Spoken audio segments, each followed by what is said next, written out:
Nandyal YCP MP పోచపై TDP MP అభ్యర్థి బైరెడ్డి శబరి ఆగ్రహం వ్యక్తం చేశారు. నా ఇంటి పేరు బైరెడ్డి ఉంటే నీకు వచ్చిన నష్టం ఏంటని ప్రశ్నించారు. మా అత్తమామలకు లేని బాధ నీకెందుకని ఫైర్ అయ్యారు. బైరెడ్డి వంశం గురించి మాట్లాడే స్థాయి ఎంపీ పోచది కాదన్నారు. నన్ను రెచ్చగొడితే నిన్ను తల ఎత్తుకోలేకుండా చేస్తానని వార్నింగ్ ఇచ్చారు. రైతులను మోసం చేసిన ఘనత ఎంపీ పోచదని ఆగ్రహం వ్యక్తం చేశారు. ఎంపీ అభ్యర్థి వైఎస్ఆర్సీపీ ఎంపీ అభ్యర్థి పోచా బ్రహ్మానందరెడ్డి గారు నాకు ఓపెన్ ఛాలెంజ్ విసిరారు. నేను ఇప్పటి వరకు ఆయన వయసులో పెద్ద అని చెప్పి మర్యాదిస్తూ ఎప్పుడూ కూడా నేను ఆయన గురించి తక్కువ చేసో లేకపోతే ఎప్పుడూ కూడా నెగిటివ్గా మాట్లాడలేదు ఆయన గురించి. కానీ నిన్న నాతో ఓపెన్ ఛాలెంజ్ చేశారు కాబట్టి ఈరోజు మాట్లాడాల్సి వస్తుంది. ఏ ప్రచారంలోకి వెళ్ళినా లేకపోతే ఇంటర్వ్యూ తీసుకున్నా ప్రెస్ మీట్ పెట్టినా కూడా ఆయన నుంచి ఒకటే మాట, ఈసారి ఖచ్చితంగా వైసీపీ ప్రభుత్వం గెలవబోతుంది, నవరత్నాలు లేదంటే సంక్షేమ పథకాలు బాగా వెళ్ళాయి, అందుకే మేము గెలుస్తాము అని అంటారు.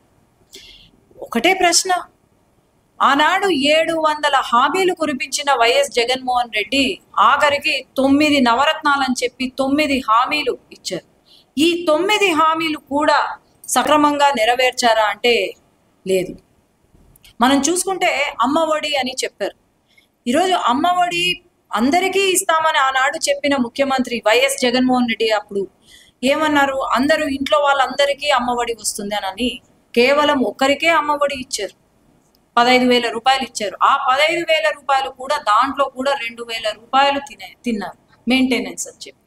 అలాగే విద్యా దీవెన, ఈరోజు ఫీజు రీఎంబర్స్మెంట్ కనీసము 60% మందికి కూడా ఫీజు రీఎంబర్స్మెంట్ జరగలేదు.